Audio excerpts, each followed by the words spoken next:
তোমরা বাড়ি ফিরে চলো আর্য। তোমার ঠাম্মা খুব অসুস্থ হয়ে পড়েছেন।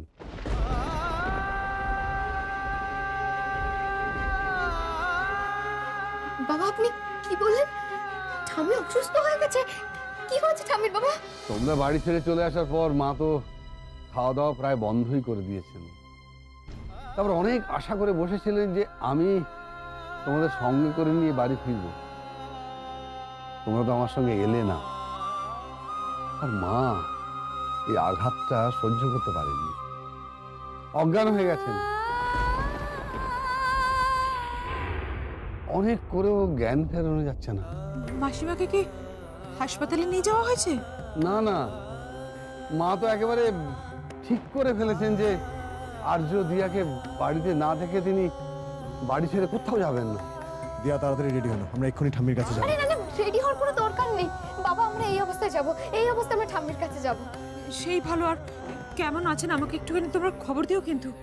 আপনি কিছু চিন্তা করবেন না, আপনাকে আমি ফোন করে সব জানাবো। ঠাম্মি একটু সুস্থ হয়ে উঠুক, তারপরে আমি আর দিয়ে আবার ফিরে আসবো এখানে। ফিরে আসবে মানে কি বলছো কি আর্য? তোমরা ও বাড়িতে থাকতে যাচ্ছ না? না, আমি তো তোমাকে আগেই বলেছি বাবা, যতদিন না আমি নিজেকে প্রমাণ করতে পারছি ততদিন আমি ও বাড়িতে ফিরবো না। নেহাত ঠাম্মি অসুস্থ হয়েছে বলে আমি এখন যেতে রাজি হচ্ছি। ঠাম্মি সুস্থ হলেই আমি আবার এখানে ফিরবো। আর্য, এটা বুঝবার চেষ্টা করো যে আমি আমার ইগো স্যাটিসফ্যাকশনের জন্য কিচ্ছু করছি না, কিচ্ছু না। দেখো আমি তো তোমার বাবা, হ্যাঁ, আমি তো তোমাকে দু চারটা কথা বলতেই পারি, তাই না? শাসন করতেই পারি। শাসন করা আর অপমান করার মধ্যে পার্থক্য আছে বাবা। থাকে সব কথা, এখন ঠাম্মি অসুস্থ, আমাদের ঠাম্মির কাছে যাওয়া উচিত। দেখো আর্য, তোমরা যদি আবার বাড়ি ছেড়ে চলে আসো তাহলে কিন্তু মা আবার অসুস্থ হয়ে পড়বেন।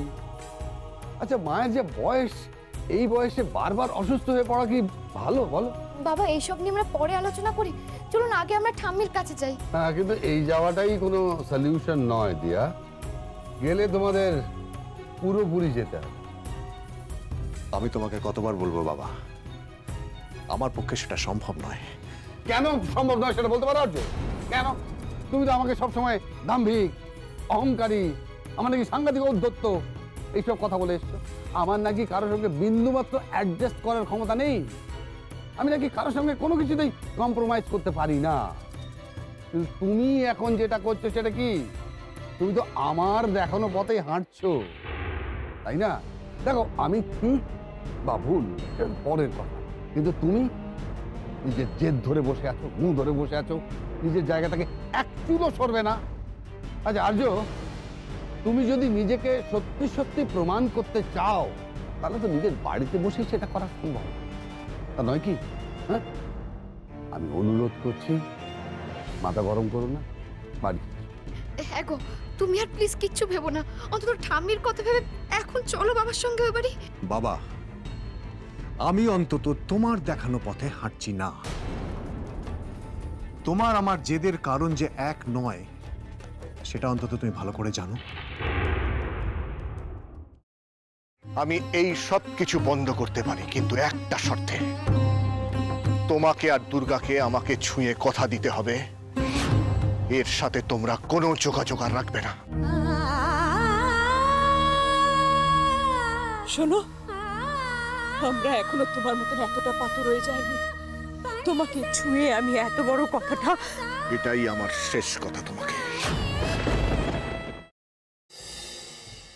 দাদা ভাই, পুতুলটা না দিয়ে এসেছি। আস্তে, একেবারে বজরংবলী আন্টির হাতে দিয়েছো তো? না, আমরা তো দরজা দিয়ে গড়িয়ে দিয়েছি, ঘরে তো ঠাম্মু ছিল তাই ঢুকতে পারিনি। মা ঘরে ছিল?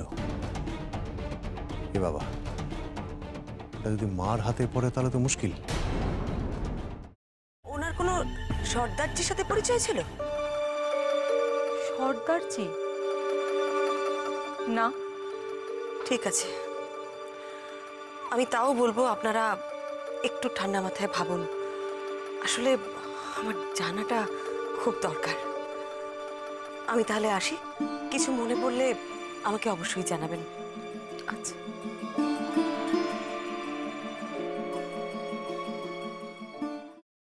ফ্রাইং প্যানে Emami healthy and tasty refined rice bran oil গরম করে তাতে গোটা কালো সর্ষে আর কারি পাতা ফোড়ন দিয়ে ওর মধ্যে একে একে টমেটো কুচি, বাঁধাকপি বাটা, নুন, হলুদ গুঁড়ো, শুকনো লঙ্কা গুঁড়ো আর সামান্য চিনি দিয়ে ভালো করে কষিয়ে নিয়ে ওই মিশ্রণে কুড়িয়ে বেটে রাখা নারকেল, পাকা লঙ্কা কুচি আর কারি পাতা দিয়ে ভালো করে নাড়াচাড়া করে নামিয়ে নিয়ে নারকেলের স্লাইস, পাকা লঙ্কা স্লাইস আর কারি পাতা দিয়ে সাজিয়ে সার্ভ করুন বাঁধাকপির ঝাল।